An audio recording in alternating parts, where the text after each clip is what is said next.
Shalom. మీకు సమాధానం కలుగునుగాక. మత్తయి సువార్త 4వ అధ్యాయం చదువుకుందాం.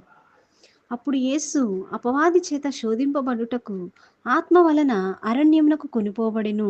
40 దినములు 40 రాత్రులు ఉపవాసం ఉండిన పిమ్మట ఆయన ఆకలి గొనగా ఆ శోధకుడు ఆయన యొద్దకు వచ్చి, నీవు దేవుని కుమారుడవైతే ఈ రాళ్ళు రొట్టెలగునట్లు ఆజ్ఞాపించుమనెను.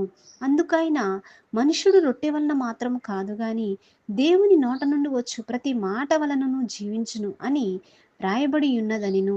అంతటా అపవాది పరిశుద్ధ పట్టణమునకు ఆయనను తీసుకొని పోయి దేవాలయ శిఖరమున ఆయనను నిలువబెట్టి, నీవు దేవుని కుమారుడవైతే క్రిందికి దుముకుము, ఆయన నిన్ను గూర్చి తన దూతలకు ఆజ్ఞాపించును, నీ పాదం ఎప్పుడైనను రాతికి తగులకుండా వారు నిన్ను చేతులతో ఎత్తుకొందురు అని వ్రాయబడి ఉన్నదని ఆయనతో చెప్పెను. అందుకు యేసు, ప్రభువైన నీ దేవుని నీవు శోధింపవలదని మరి ఒక చోట వ్రాయబడి ఉన్నదని వానితో చెప్పెను.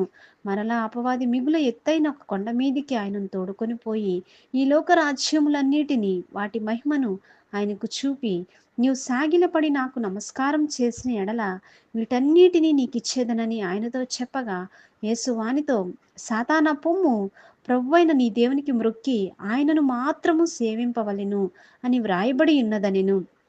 అంతటా అపవాది ఆయనను విడిచిపోగా, ఇదిగో దేవదూతలు వచ్చి ఆయనకు పరిచర్య చేసిరి. యోహాను చెరపట్టబడినని యేసు విని గలిలయాకు తిరిగి వెళ్ళి నజరేతు విడిచి జెబూలూను నఫ్తాలియను దేశముల ప్రాంతములలో సముద్ర తీరమందలి కపెర్నహూమునకు వచ్చి కాపురముండెను. జెబూలూను దేశమును నఫ్తాలి దేశమును యొర్దానుకు ఆవలనున్న సముద్ర తీరమున అన్యజనులు నివసించు గలిలయాయు చీకటిలో కూర్చుని ఉన్న ప్రజలను గొప్ప వెలుగు చూచిరి. మరణ ప్రదేశములోను మరణ ఛాయలోను కూర్చుని ఉన్న వారికి వెలుగు ఉదయించెను అని ప్రవక్త అయిన యెషయా ద్వారా పలుకబడినది నెరవేరునట్లు ఇలాగు జరిగెను. అప్పటి నుండి యేసు పరలోక రాజ్యము సమీపించి ఉన్నది గనుక మారు మనస్సు పొందుడని చెప్పుచు ప్రకటింప మొదలుపెట్టెను. యేసు గలిలయ సముద్ర తీరమున నడుచుచుండగా పేతురు అనబడిన సీమోను అతని సహోదరుడైన ఆంద్రియ అని 2 సహోదరులు సముద్రంలో వలవేయుట చూచెను. వారు జాలరులు.